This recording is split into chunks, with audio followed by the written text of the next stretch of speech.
stadium is beginning to get a shape to it. Looks like you got some grandstands up. What is that like to now drive by there and see it starting to come together? Yeah, it's really super exciting. I mean, to see the foundation go up and now see the walls going up and some of the structure taking place, it's definitely motivating for our players. But as a coach, you're kind of getting a sense of, okay, this is becoming real now, and seeing the progress every day. And like I said, it's just super excited and very blessed to see it all transpire in front of our eyes.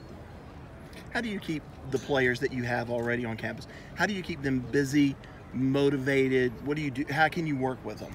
Yeah, so we have 7 players on campus this year, so it's not even enough to have an inter-squad scrimmage, but we've kept them busy through practice, and of course their academic requirements keep them busy, but we've done a lot of different team bonding, team building things throughout the year. We've done a cooking challenge with them, which is kind of unique. We've done a gauntlet challenge, which is kind of an offset of a triathlon with them, so we're trying to get creative with different ways we can compete as a team without competing on the field in a game situation.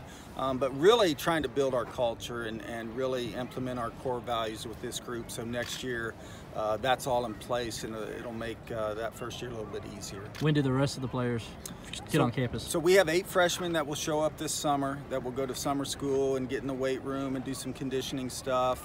And with the 7 players that we have on campus right now, that'll give us 15 players. And of course, we're still looking to add a few for next year, but as it stands today, we have 15 players on the roster, and that's you know, what we'll go to war with when we need to. What's been the biggest challenge trying to start a program from scratch?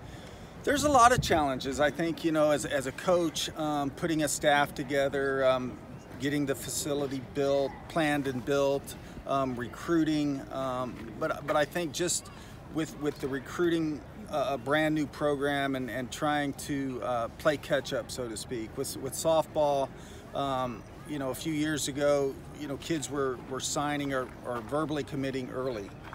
So for us, when I got the job a year and a half ago, a lot of the kids that were juniors, seniors, sophomores in high school had already committed to universities to play. So just trying to find that good core group of players to start the program with was a challenge. How much input did you have into the stadium itself and the planning of it and what you wanted? And, you know, was there anything that you had that was an idea that they did just because of you?